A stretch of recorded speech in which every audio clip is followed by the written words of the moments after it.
Cockroach ਜਿਹੜੀ ਜਨਤਾ party ਉਹ ਕਿੱਦਾਂ ਬਣੀ ਹੈਗੀ। ਤਾਂ ਇੱਕ ਯੂਟਿਊਬਰ ਜਿਹੜਾ ਕਿ ਧਰੁਵ ਰਾਠੀ ਹੈਗਾ ਤੇ ਇੱਕ ਫੇਮਸ ਯੂਟਿਊਬਰ ਆ, ਉਹਦੇ ਜਿਹੜੀ ਵੀਡੀਓ ਵਿੱਚ ਆਪਾਂ ਸੁਣਦੇ ਹਾਂ ਵੀ ਕਾਕਰੋਚ ਜਨਤਾ ਪਾਰਟੀ ਇਹ ਕਿੱਦਾਂ ਬਣੀ ਹੈਗੀ, ਕਿੱਦਾਂ ਹੋਂਦ ਵਿੱਚ ਆਈ ਹੈ। ਤਾਂ ਆਪਾਂ ਵੇਖਦੇ ਹਾਂ ਇਹਦੀ ਇਹ ਵੀਡੀਓ ਨੂੰ ਜਿਹੜੀ YouTube ਚੈਨਲ ਤੇ ਇਹਦੀ ਪਾਈ ਹੋਈ ਆ। 15 मई 2026 सुप्रीम कोर्ट में सीजीआई सूर्यकांत एक हियरिंग को प्रिजाइड कर रहे थे कि तभी वो कुछ बहुत ही शॉकिंग कहते हैं, कुछ ऐसा जिसकी उम्मीद किसी ने नहीं करी थी। There are already parasites in society who attack you people, who attack the system. Chief justice of India कुछ बेरोजगार युवाओं को कॉकरोचेस कहकर पुकारते हैं। There are youngsters like cockroaches. They don't get any employment. They don't have any place in profession. Some of them become media. Some of them become social media. Some of them become RTI activists. Some of them become another activists, and they start attacking everyone. अब सोचकर देखो, एक ऐसे देश में जहां कुछ दिन पहले ही नीट का एग्जाम पेपर लीक हुआ, जहां करोड़ों युवा बेरोजगार हैं, नौकरियां नहीं है, प्रॉपर वेजेस, वर्क कंडीशंस नहीं है, महंगाई बढ़ रही है और ऊपर से सुप्रीम कोर्ट इस तरीके के स्टेटमेंट्स दे, जाहिर सी बात है न्यूज हेडलाइन बन जाती है, पूरा देश देखकर दंग रह जाता है। हालांकि अगले ही दिन सीजीआई सूर्यकांत एक क्लैरिफिकेशन देकर कहते हैं कि उनकी बात को मिसकोट किया गया है और वो इंडियन यूथ के बारे में नहीं बल्कि फेक डिग्रीज वाले लोगों के बारे में बात कर रहे थे, जो लॉ, मीडिया और सोशल मीडिया में घुस चुके हैं। उन्होंने यूथ को पिलर्स ऑफ डेवलप्ड इंडिया भी कहा, लेकिन तब तक बात बहुत आगे निकल चुकी थी। 16 मई को अमेरिका की बॉस्टन यूनिवर्सिटी में पढ़ने वाले एक 30 साल के इंडियन स्टूडेंट अभिजीत दीपके ने एक ट्वीट किया, What if all cockroaches come together? और इसी दिन उसने सच में मजाक में सोशल मीडिया पर एक पार्टी बना दी, कॉकरोच जनता पार्टी, सीजेपी। ये एक सीधा तंज था बीजेपी पर। यह कोई ऑफिशियली रजिस्टर्ड पॉलिटिकल पार्टी नहीं थी, ये सिर्फ एक वेबसाइट और एक सोशल मीडिया पेज था। मजाक में मीम के तौर पर, एक इंटरनेट ट्रेंड के तौर पर ऐसे पहले भी पेजेस बनाए गए हैं, चाहे वो बीफ जनता पार्टी हो या भारतीय जुमला पार्टी हो। आमतौर पर ऐसे ट्रेंड्स 2-3 दिन चलते हैं और फिर लोग इन्हें भूल जाते हैं। इस कॉकरोच जनता पार्टी को भी सिर्फ और सिर्फ मजाक के तौर पर बनाया गया था। इसमें शामिल होने का क्राइटेरिया भी बड़ा मजाकिया था। मेंबरशिप फॉर्म में सिर्फ 3 सवाल थे, क्या आप लेजी हो, क्या आप घंटों ऑनलाइन रहते हो और क्या आप खुद को कॉकरोच की तरह आइडेंटिफाई करते हो, जैसा कि सीजेआई ने कहा था। अगर ये 3 शर्तें पूरी हो तो आप किस धर्म, किस जाति, किस जेंडर के हो, इससे कोई फर्क नहीं पड़ता, आप इस पार्टी में शामिल हो सकते हो। ये सब सुनकर कोई भी इंसान इसे एक जोक ही समझेगा, कोई सीरियस लेने वाली चीज नहीं थी। लेकिन मजाक में बनी इस पार्टी के 2 दिन के अंदर ट्विटर पर 40,000 से ज्यादा फॉलोअर्स हो गए। इंस्टाग्राम पर तो 4 दिन के अंदर इसके 8 मिलियन से ज्यादा फॉलोअर्स हो गए। खुद को दुनिया की सबसे बड़ी पार्टी बताने वाली बीजेपी को पीछे छोड़ दिया। अभी आप सुबह उठते ही देख रहे होंगे कि हमारे फॉलोअर्स अब बीजेपी से भी ज्यादा हो चुके हैं। और देखते ही देखते इसकी ग्रोथ इतनी तेजी से हुई कि आज के दिन इसके 22 मिलियन से ज्यादा फॉलोअर्स हैं इंस्टाग्राम पर। शायद से ये दुनिया के इतिहास का सबसे तेजी से ऑर्गेनिकली ग्रो होने वाला सोशल मीडिया अकाउंट बन गया है। लेकिन सवाल यह है कि अगर ये सिर्फ एक मजाक था तो लोग इतने सीरियसली इसे कैसे फॉलो करने लग गए। और इससे भी ज्यादा जरूरी सवाल, सरकार में बैठे पॉलिटिशियंस इसे देखकर आखिर इतना क्यों तिलमिलाने लग गए। उन्होंने हमें कॉकरोच कहा। बहुत सारे लोगों ने अपनी इंडिविजुअल कैपेसिटी में ऐसे एआई से वीडियोस और गाने भी बनाए कॉकरोच जनता पार्टी के लिए। कई सारे गाने काफी वायरल गए। लेकिन क्या आप जानते हो दोस्तों, एआई से सिर्फ ऐसे वीडियोस और गाने ही नहीं बल्कि पूरी की पूरी वर्किंग वेबसाइट्स, प्रेजेंटेशंस, रिपोर्ट्स और भी बहुत कुछ बनाए। सवाल पर वापस आते हैं, आखिर लोगों ने कॉकरोच जनता पार्टी को इतना सीरियसली क्यों लेना शुरू कर दिया। मेरा मानना है दोस्तों, ऐसा इसलिए हुआ क्योंकि कॉकरोच जनता पार्टी ने सरकार और सिस्टम के खिलाफ यूथ की फ्रस्ट्रेशन को कैप्चर कर लिया। वो युवा जो रोज रोज के पेपर लीक से परेशान हो रखा है, बढ़ती बेरोजगारी, बढ़ती महंगाई, सिस्टम में कोई सुनवाई नहीं है, जिसकी जिंदगी सच में एक कॉकरोच जैसी बन गई है, उसने इस मजाक को सीरियसली आइडेंटिफाई किया खुद से। कॉकरोच पार्टी की वेबसाइट पर एक मैनिफेस्टो भी रिलीज किया गया था और इस मैनिफेस्टो में जो 5 डिमांड्स रखी थी वो देश और आम लोगों को अफेक्ट करने वाले सीरियस इश्यूज से जुड़ी थी। जैसे कि किसी भी चीफ जस्टिस को रिटायर होने के बाद इनाम में राज्यसभा की सीट नहीं दी जाए, कोई भी लेजिटिमेट और सच्चा वोट देश में डिलीट हुआ तो चीफ इलेक्शन कमिश्नर को यूएपीए के तहत अरेस्ट कर लिया जाए, महिलाओं को पार्लियामेंट और कैबिनेट दोनों में 50% रिजर्वेशन दी जाए, अंबानी और अडानी के मीडिया हाउसेस के लाइसेंसेस कैंसिल किए जाएं और कोई भी विधायक या सांसद अगर एक पार्टी से दूसरी पार्टी में जाता है तो उसके चुनाव लड़ने पर 20 साल का बैन लगा दिया जाए। इन सारी डिमांड्स के पीछे असली सिस्टम की प्रॉब्लम्स छिपी हैं। जुडिशरी के इंडिपेंडेंस पर सवाल उठना, इलेक्शन कमीशन का कॉम्प्रोमाइज हो जाना, मीडिया का पूरी तरीके से बिक जाना और एमपीज और एमएलएस की हॉर्स ट्रेडिंग। इस सारे मजाक के पीछे का जो कंटेंट था वो बिल्कुल सीरियस था और शायद यही बात बीजेपी और मोदी को सबसे ज्यादा डरा गई। इन लोगों के लिए मेलेडी वाले मीम्स चलेंगे क्योंकि वहां पर सिर्फ मोदी को एक रोमांटिक हीरो दिखाया जाता है। 50 रुपया कट ओवर एक्टिंग की वजह से। लेकिन जब मीम्स के पीछे रियल डिमांड्स हो जो करोड़ों लोगों से रेजोनेट करें तो वो एक पॉलिटिकल थ्रेट बन जाते हैं। सीजेपी ने मजाक से आगे बढ़कर जैसे ही जनता के सीरियस दर्दनाक मुद्दों पर बात करनी शुरू करी, वहीं से ही प्रॉब्लम शुरू हो गई। उन्होंने डिमांड उठाई एजुकेशन मिनिस्टर धर्मेंद्र प्रधान के रेजिग्नेशन की, नीट पेपर लीक के चलते। तो आज हम एक पिटीशन शुरू करने जा रहे हैं जहां पर हम एजुकेशन मिनिस्टर का रेजिग्नेशन मांगने जा रहे हैं। और इस वीडियो पर एक ही घंटे में 1 करोड़ से ज्यादा व्यूज आ गए। ये देश के करोड़ों स्टूडेंट्स की फ्रस्ट्रेशन थी जिन्हें अब एक प्लेटफॉर्म मिल गया था अपनी आवाज उठाने का। आपने वो कहानी सुनी है ना दोस्तों, जिसमें राजा के नए कपड़ों की पोल एक बच्चे ने खोल दी थी। ताकतवर लोग सबसे ज्यादा तभी घबराते हैं जब कोई सच बोल देता है। कुछ ऐसा ही नरेंद्र मोदी के साथ हो गया है। इनके मन में जेनजी का भूत बैठ गया है। जब भी इन्हें लगता है कि कहीं कुछ जेनजी इकट्ठे हो गए या कोई मूवमेंट शुरू हो गया तो इनकी सरकार के पसीने छूट जाते हैं। इसलिए 21 मई को सिर्फ 5 दिन बाद सीजेपी के ट्विटर अकाउंट को इंडिया में ब्लॉक कर दिया जाता है। आप सोचोगे क्या रीजन था? लॉजिक सुनो जरा इसके पीछे। कहते हैं कि इंटेलिजेंस ब्यूरो के इनपुट पर किया गया है। यह अकाउंट नेशनल सिक्योरिटी के लिए खतरा है। मतलब 1 मिनट के लिए जरा सोच कर देखो, एक मजाक में बनाई गई वेबसाइट और सोशल मीडिया पेज जिसके लोग कॉकरोच की कॉस्ट्यूम पहनकर मीम्स बना रहे हैं, वो नेशनल सिक्योरिटी के लिए खतरा बन गई सरकार के लिए। हाँ मैं हूँ cockroach, I am a cockroach। कितनी डरपोक सरकार हो सकती है, कितने डरपोक प्रधानमंत्री हो सकते हैं देश के। मतलब एक्चुअल पेपर लीक जहां हो रहा है, एक्चुअल करप्शन जहां पर हो रहा है, एग्जाम फ्रॉड हो रहा है, इलेक्शन फ्रॉड हो रहा है, उस सब में नेशनल सिक्योरिटी को कोई खतरा नहीं होता।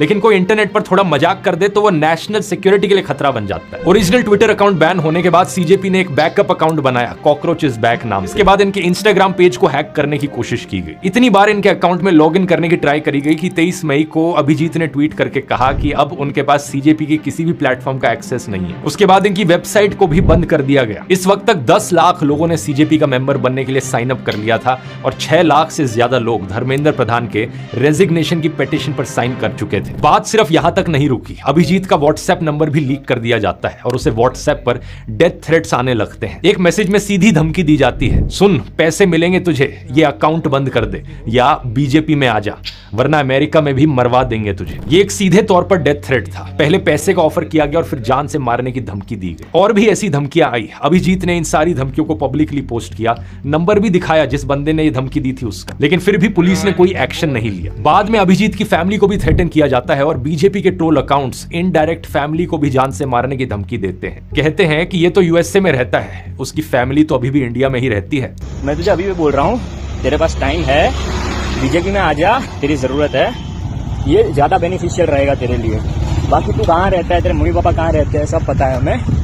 ये डेथ थ्रेट सिर्फ ऑनलाइन नहीं थे। अभिजीत ने कहा कि उनके फैमिली मेंबर्स जो महाराष्ट्र में रहते हैं उनके घर तक भी लोग पहुंच गए। धमकी देने वाले वीडियोस और मैसेजेस उनको भी भेजे गए। और इस सब से भी काम नहीं बना तो फिर डिफेमेशन कैंपेन शुरू हुआ। अभिजीत दीप के पहले आम आदमी पार्टी के साथ काम कर चुके हैं, जो उन्होंने कभी छुपाया नहीं है। उन्होंने कभी अपने पुराने ट्वीट्स डिलीट नहीं किए। ओपनली वो कहते हैं कि वो 2020 से लेकर 2023 तक आपके साथ काम कर चुके हैं। Actually, I worked there for like from 2020 to 2023, I think, and it was for a brief period of time. I was actually very inspired by the health and education model that they worked on, and after that, I thought maybe I need to move forward with my life. So I applied to some universities. I got into Boston University, and I have been here since then. ये सारी चीजें, ये सारी information publicly available है। Cockroach जनता party के account के bio में ही अभिजीत ने अपना पर्सनल अकाउंट टैग कर रखा है और वहां पर नीचे स्क्रॉल करके देखोगे तो बड़ी आसानी से आप ये सारी चीजें देख सकते हो।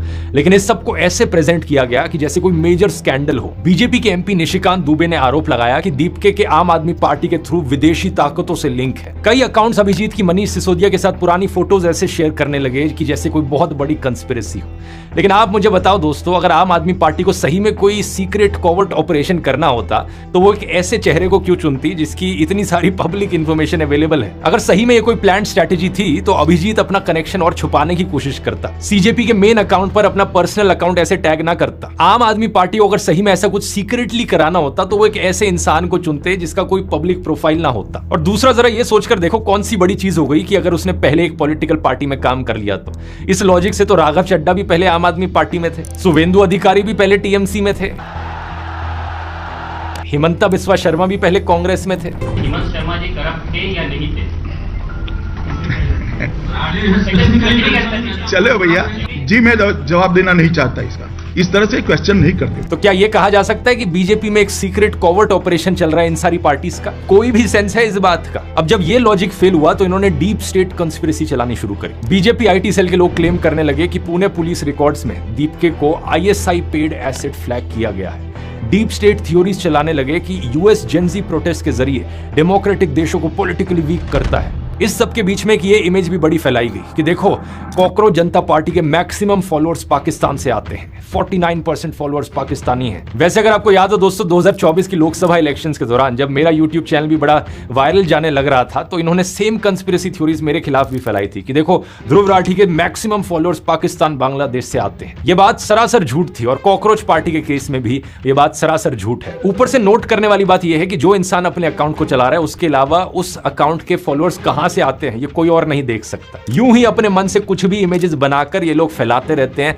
और खुश होते रहते हैं। यूनियन मिनिस्टर किरेन रिजिजू भी इस झूठ में फंस गए और इस चीज को फैलाने लगे। अभिजीत ने बार-बार स्क्रीनशॉट शेयर किए, स्क्रीन रिकॉर्डिंग्स भी शेयर करी दिखाते हुए कि कॉकरोच जनता पार्टी के 94% से ज्यादा फॉलोअर्स इंडिया से आते हैं। फिर इसके बाद बॉट फॉलोअर्स का झूठ फैलाया गया। ये कहा गया कि कॉकरोच जनता पार्टी के ज्यादातर फॉलोअर्स असली है ही नहीं, ये तो बॉट्स हैं। इस चीज का भी कोई सबूत नहीं है क्योंकि एक्चुअली में कोई रिलायबल तरीका है ही नहीं ये पता करने का कि एक अकाउंट को फॉलो करने वाले लोग कहां से आते हैं और कितने बॉट्स हैं। कुछ थर्ड पार्टी वेबसाइट जरूर हैं जो फॉलोअर्स के एक सैंपल से एनालिसिस करती हैं लेकिन वो इतनी रिलायबल नहीं है। और एक ऐसी ही वेबसाइट कॉकरोच जनता पार्टी के 8% बॉट फॉलोअर्स बताती है। लेकिन सेम वेबसाइट कहती है कि नरेंद्र मोदी के अकाउंट में 19% से ज्यादा फेक फॉलोअर्स हैं। सच बात यह है दोस्तों कि आज के दिन देश में सिस्टम इतना करप्ट और कॉम्प्रोमाइज हो चुका है कि किसी भी नए ऑपोजिशन के लिए, किसी भी मूवमेंट के लिए खड़ा हो पाना इन्होंने लगभग इम्पॉसिबल बना दिया है। कॉकरोच पार्टी सिर्फ मजाक में बनाई गई एक चीज थी और ये लोग उसे ऐसे ट्रीट कर रहे हैं कि जैसे सही में कोई नेशनल सिक्योरिटी थ्रेट हो। जो असली ऑपोजिशन पॉलिटिकल पार्टीज हैं उन्हें ढंग से फंक्शन नहीं करने दिया जाता।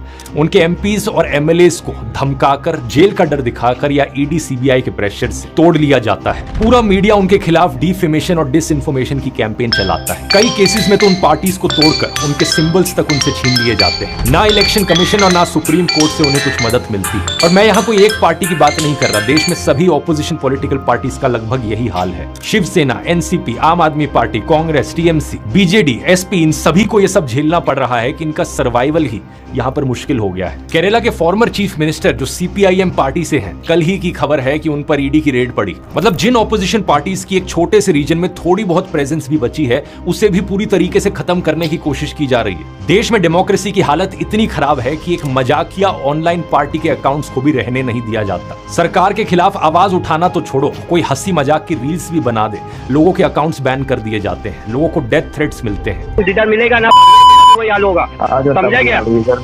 तमिलनाडु में कैसा पूछेगा भाई? आप बोलोगे लेकिन मैं तो ये वीडियोस बना पा रहा हूं, लेकिन सच बात यह है दोस्तों कि सोशल मीडिया पर भी बची कुची आजादी को खत्म करने की पूरी कोशिश करी जा रही है। कल ही मुझे पता चला कि इंस्टाग्राम पर जो मैंने 2 रील्स राघव चड्डा के ऊपर बनाई थी उन्हें इंडिया में ब्लॉक कर दिया गया है। एक रील पर 5 करोड़ से ज्यादा व्यूज थे। और क्या कहा था मैंने उस रील में? कुछ नहीं कहा था, बस राघव चड्डा की हिपोक्रेसी को एक्सपोज किया था। बाद में मुझे पता चला कि बाकी क्रिएटर्स ने जितनी सारी रील्स बनाई थी राघव चड्डा के ऊपर उन सबको इंडिया में रिस्ट्रिक्ट कर दिया गया है। कुछ लोगों के पूरे अकाउंट्स को ही ब्लॉक कर दिया गया है। और बात यहां सिर्फ मेरी या इन क्रिएटर्स की नहीं है, बात यहां देश के हर एक इंसान की है जो छोटी से छोटी चीज के लिए अपनी हक की आवाज उठाता है और उसकी आवाज को दबा दिया जाता है। और सबके खिलाफ एक ही टूल किट इस्तेमाल की जाती है, Pakistani agent, foreign conspiracy, deep state. Sonam Wangchuk ने जब लद्दाख के लोगों के लिए आवाज उठाई तो उन्हें भी पाकिस्तानी एजेंट घोषित करके जेल में डाल दिया गया। जब राहुल गांधी ने ग्रेट निकोबार के लिए आवाज उठाई तो उन्हें भी चाइनीज एजेंट बता दिया गया। आज के दिन एक 12th क्लास क्लास का स्टूडेंट अपने सीबीएसई के एग्जाम पेपर में इररेगुलरिटीज की आवाज उठा रहा है तो उसे भी ट्विटर पर पाकिस्तानी घोषित कर दिया जा रहा है। ये देखो, मतलब आप यकीन नहीं करोगे किस हद तक हालत बिगड़ गई है देश में। लेकिन एक चीज पर ध्यान दीजिए दोस्तों, ये सारे एक्शन सरकार की मजबूती का सबूत नहीं है, बल्कि उनकी कमजोरी को एक्सपोज करते हैं। ये दिखाता है कि इलेक्शंस जीतने के बाद भी ये सरकार असल में लोगों से डरी हुई है, चाहे वो एलपीजी क्राइसिस का सवाल हो, चाहे बेरोजगारी हो, चाहे रुपये के गिरने का सवाल हो। इतिहास गवाह है कि जो तानाशाह खुद को जितना ताकतवर दिखाने की कोशिश करता है वो अंदर से उतना ही कमजोर और डरा हुआ होता है। अब डेस्परेशन देखो इस पार्टी के लोगों का कि एक बीजेपी का लीडर जाकर एक्चुअली में कॉकरोचेस को डब्बे में बंद करता है, फिर निकाल कर उन्हें मारता है। ये हालत तो तब है जब ये एक मजाकिया पार्टी है।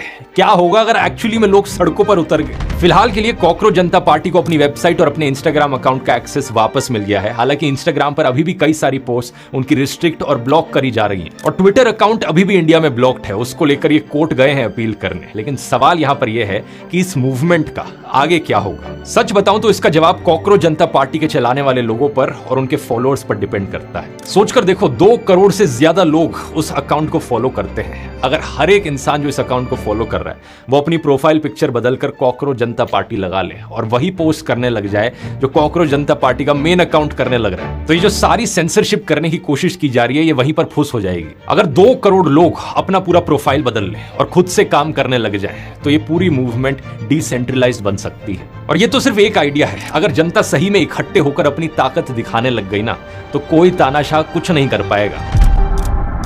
अगर आपको ये वीडियो पसंद आया तो एआई मास्टर क्लास को ज्वाइन करना मत भूलना। इसी संडे लाइव होने जा रही है ये आखिरी अपॉर्चुनिटी।